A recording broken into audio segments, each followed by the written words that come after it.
O que você está achando de todos esses acontecimentos que hoje se passam no mundo? Será que está te deixando preocupado? Ou será que você está tendo tantas informações que você já não está conseguindo nem mais acompanhar? Nesse momento nós vamos fazer aqui uma reflexão a respeito dos acontecimentos atuais à luz das Escrituras. Ou seja, o que esses acontecimentos têm a ver com as profecias da Bíblia? E ninguém precisa ficar com medo. Por quê? Vou te dar 3 motivos. A Bíblia fala que com o conhecimento da verdade, nós somos libertos. Conhecereis a verdade e a verdade vos libertará. Então não é razão para nós termos medo de nada. Se nós compararmos o que a palavra de Deus diz a respeito dos acontecimentos que estão se dando aí no mundo, nós não vamos ter nenhum receio, porque a Bíblia é a verdade. Outra coisa, para quem que você revela os seus segredos? Certamente é para aquelas pessoas que você confia. Certa ocasião, quando a cidade de Sodoma e Gomorra estavam para ser destruídas, Deus estava conversando com Abraão, e ali naquele diálogo a respeito da sua descendência, de como ele faria numerosa a sua descendência como as estrelas do céu, Deus, através daqueles anjos que foram ali visitá-lo, disse o seguinte: como ocultaria estas coisas que estão para acontecer de Abraão? Que Isaías diz que Abraão era conhecido como o amigo de Deus. Então Deus ali falando sobre o que aconteceria na cidade de Sodoma e Gomorra, Abraão inclusive foi um instrumento para interceder por aquela cidade, e ali Deus mandou os anjos para livrar o sobrinho de Abraão, que morava ali na cidade de Sodoma e Gomorra. A terceira razão é que, de acordo com a palavra, as coisas encobertas pertencem ao Senhor, mas as reveladas pertencem a nós. Muitas coisas estão sendo reveladas pelas Escrituras ao longo do tempo. E aí, quando você compara as Escrituras com o que está acontecendo nesse momento, você cada vez mais se fica seguro de que a Bíblia é a verdade. E nós estamos aqui com esse propósito. Nós estamos dividindo essa, vamos dizer assim, explanação sobre os acontecimentos atuais à luz das Escrituras em vídeos, para ser mais objetivo e podermos tratar do assunto de maneira mais precisa e concisa, para que você possa participar. Por exemplo, na época do nascimento de Jesus Cristo, as Escrituras diziam que Jesus nasceria em Belém, que ele seria chamado lá do Egito, e os entendidos da época, os doutores da lei, quando ouviram do nascimento, do Messias, eles ficaram se perguntando: mas as Escrituras não dizem isso? Como é que ele vai ser chamado do Egito? Será que ele vai vir lá de Belém? Bom, encurtando, a família de Jesus, José e Maria, moravam em Nazaré, no norte de Israel. Na época que Jesus estava para nascer, Maria estava grávida, concebida pelo poder do Espírito Santo. O imperador César Augusto publicou um decreto para que todo Israel fizesse um recenseamento. E o que aconteceu? Justamente na época em que Maria estava para dar à luz a Jesus, eles se deslocaram lá para a terra natal deles, que era Belém de Judá, onde Jesus nasceu. E depois, já Jesus tendo nascido, quando houve aquela perseguição, Herodes mandou matar as crianças, porque ele não queria saber de outro rei. O anjo do Senhor avisou a família de Jesus, José e Maria, para que eles fossem para o Egito e lá permanecesse até que passasse o perigo, para que Jesus não corresse o risco de perder a sua vida antes mesmo de começar o seu ministério. E lá ele ficou. Depois da morte de Herodes, ele retornou para Israel. Então, se cumpriu as Escrituras. Dessa forma, vamos ver o que está acontecendo nos dias atuais.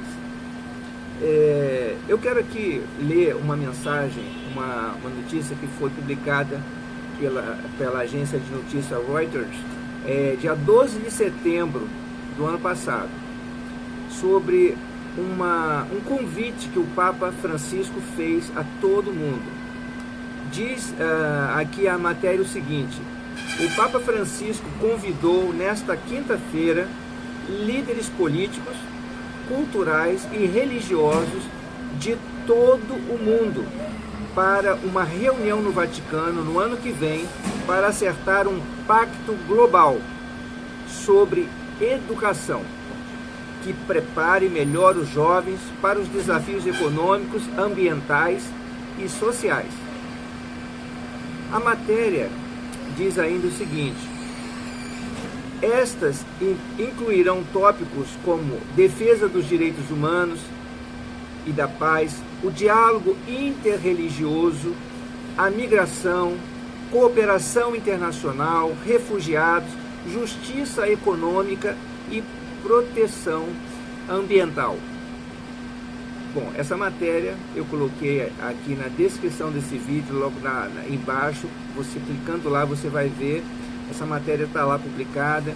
Você também, se acessar o site do Vaticano News, você vai ver lá, inclusive, o vídeo do Papa fazendo esse convite a todo mundo, a todos os líderes, líderes políticos, religiosos, educadores de todo mundo para um pacto global. Então, a preocupação deve ser, talvez, quando é que vão acontecer as coisas da grande tribulação, as coisas do advento do anticristo, a perseguição e as coisas ruins de juízos que vão ser derramados sobre a terra. Vamos examinar aqui ainda no livro de Mateus, no verso 15. Quando, pois, virdes o abominável da desolação de que falou o profeta Daniel no lugar santo, quem lê, entenda. Olha só o que diz a palavra: o abominável da desolação de que falou o profeta Daniel. Vamos lá no livro de Daniel. Daniel, no capítulo 11, no verso 31 até o verso 32.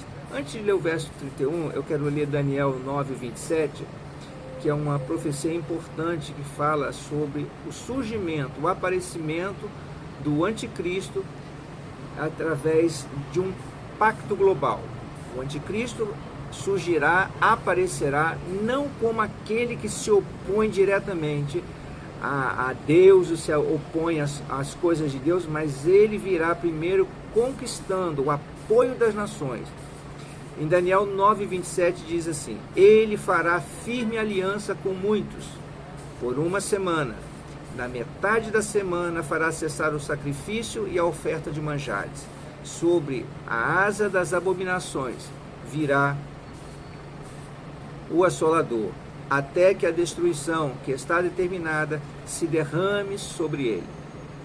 Agora vamos ler Daniel 11, verso 31, 32. Dele sairão forças que profanarão o santuário, a fortaleza nossa, e tirarão o sacrifício diário, estabelecendo a abominação desoladora. Aos violadores da aliança, ele com lisonjas perverterá, mas o povo que conhece o seu Deus se tornará forte e ativo. Aqui diz que ele vai se levantar contra tudo que se chama Deus. Na metade da semana. O que está se referindo às Escrituras? Profeticamente, a semana aí está se referindo a uma semana de anos, 7 anos. Quando é que isso começa? Primeiro, começa o período dos primeiros 7 anos, quando ele forma um pacto com as nações. Ele traz todo mundo a um acordo. Através do engano, ele chama todo mundo para que depois disso, de estarem as nações todas ali sob o seu domínio, na metade desses 7 anos, ele vai se levantar com forte oposição contra os santos do Senhor, contra a igreja de Cristo, contra tudo que se chama Deus. Diz ainda no verso 36 de Daniel, aqui, Daniel 11, verso 36 e 37.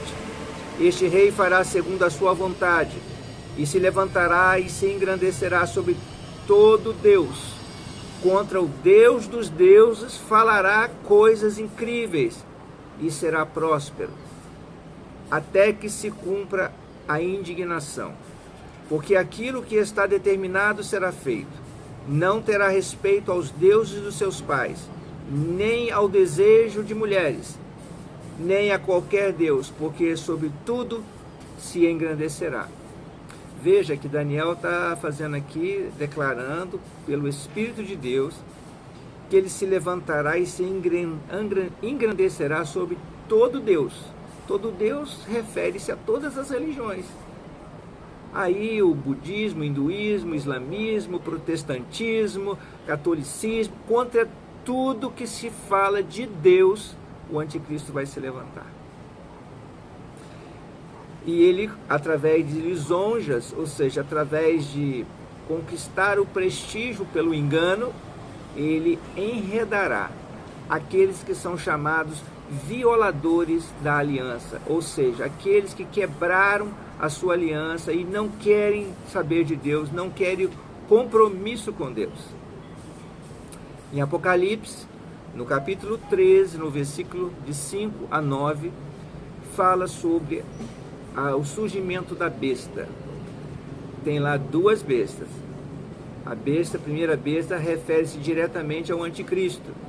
A segunda besta é o chamado falso profeta, que é alguém, uma figura religiosa que dará apoio ao anticristo. Diz aqui em Apocalipse: foi-lhe dada uma boca que proferia arrogâncias e blasfêmias, e autoridade para agir 42 meses. 42 meses são exatamente 3 anos e meio. E abriu a boca em blasfêmias contra Deus para lhe difamar o nome e a difamar o tabernáculo, a saber, os que habitam nos céus. Foi-lhe dado também que pelejasse contra os santos e os vencesse. Deu-lhe ainda autoridade sobre cada tribo, povo, língua e nação, e adorá-la-ão todos os que habitam sobre a terra. Aqueles cujos nomes não foram escritos no livro da vida do Cordeiro, que foi morto desde a fundação do mundo. Ou seja, quem vai adorar a besta, quem vai adorar o anticristo, são todos aqueles que não estão inscritos no livro da vida. Se alguém tem ouvidos, ouça. Então está aqui, amados. Veja que o mundo está todo sendo, vamos dizer assim, preparado para o advento do anticristo. As circunstâncias estão sendo adequadas e preparadas para que num cenário favorável ao anticristo ele possa surgir. Então quem tem ouvidos, ouça o que o Espírito Santo diz à igreja. Pense sobre isso. Aqui embaixo no campo de descrições, se você clicar aqui embaixo, você vai ver ali os links que eu coloquei e você pode consultar isso que nós estamos aqui trazendo. São notícias atuais e que demonstra que as circunstâncias são favoráveis, mais do que nunca, para a volta de Jesus. Jesus está chegando. Vamos nos preparar, porque o povo que conhece o seu Deus se tornará forte e ativo. E o Senhor nos dará vitória, porque estaremos todos com o Senhor. Deus te abençoe.